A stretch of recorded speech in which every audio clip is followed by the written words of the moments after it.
today is Wednesday. So, Merkulis. So, topic tayo ngayon. So, pag-uusapan natin yung change your lifestyle or habits. So, paano ma-change yung lifestyle, yung dati mong ginagawa para sa yung fitness. So, tip number one. So, baguhin mo yung lifestyle mo sa nutrition, sa pagkain. Yun. Yung dating kinakain mo na 4 times or 5 beses. So, bukasan mo na siya. So, galing ka sa mataba.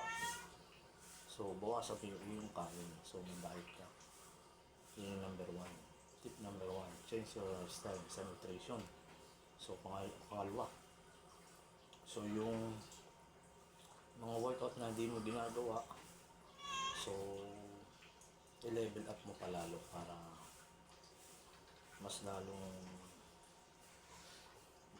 lalong gumanda or mag-build yung iyong muscle. Kasi may mga workout na dito ginagawa, nalilimutan mo. So ano ba yung dapat kong improve sa katawan ko? Bakit yung katawan ko hindi nagbabago or ganito pa rin yung resulta o hindi lumalaki? Yun. So baguhin mo yung mga workout na ginagawa mo. So payo ko lang mag-advance workout ka. So ano yung mga advanced workout? Nandiyan ang progressive overload. So, kailangan mo mag-progressive overload. So, technique para mag-build ka ng muscle.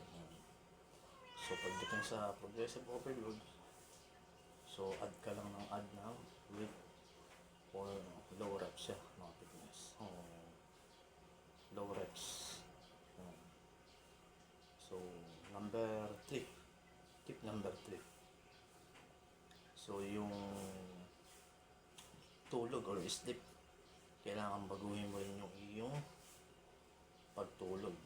Yung dating ginagawa mo na nagpupuyat ka, so kailangan maaga ka nang natutulog para makapag-build ka ng muscle or lumaki yung mga muscle. So kailangan di tayo puyat mga fitness para mabilis mag-build. Tapos syempre yung high intensity workout, yun ang hindi mawala. So, kailangan maaga matulog 7 to 8 hours para makapag-build ka ng muscle. Yan. So, para mabilis mag-improve yung ating mga muscle, mga fitness. Yan. So, pang-apat. Ito. Tip pang-apat. So, yung nutrition na mga pagkain na pwede mong baguhin sa iyong lifestyle. So, ano yung mga lifestyle ng pagkain? So, kailangan mas mataas yung protein intake mo. So, nahihit mo yung protein intake mo. Tapos yung carbohydrates. Tapos yung body fats. So, yung yun is macronutrients pag pinagsama.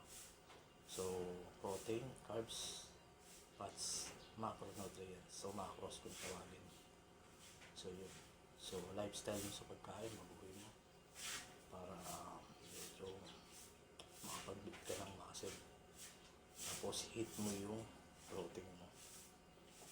So, mas marami yung protein para maganda yung tingnan yung size natin pagdating sa physique. Yan. So, gandang lalaki din kasi yun pag maganda yung physique mo. So, pagka maganda yung physique mo, maganda yung maka-attract. So, tip number 5. So, tip pang-5 is kailangan consistency. Yan, hindi mawawala. Kailangan consistent ka sa ginagawa mo. So may time tayo na minsan tinatamad tayo mag-workout. Kasi hindi ano yung ating katawan, kumbaga yung parang tinatamad talaga siya. May time na ganun. Kasi minsan ganun din ako eh. May time na parang ayaw bumuhat ng aking katawan. So na-experience ko yan mga fitness. Yan.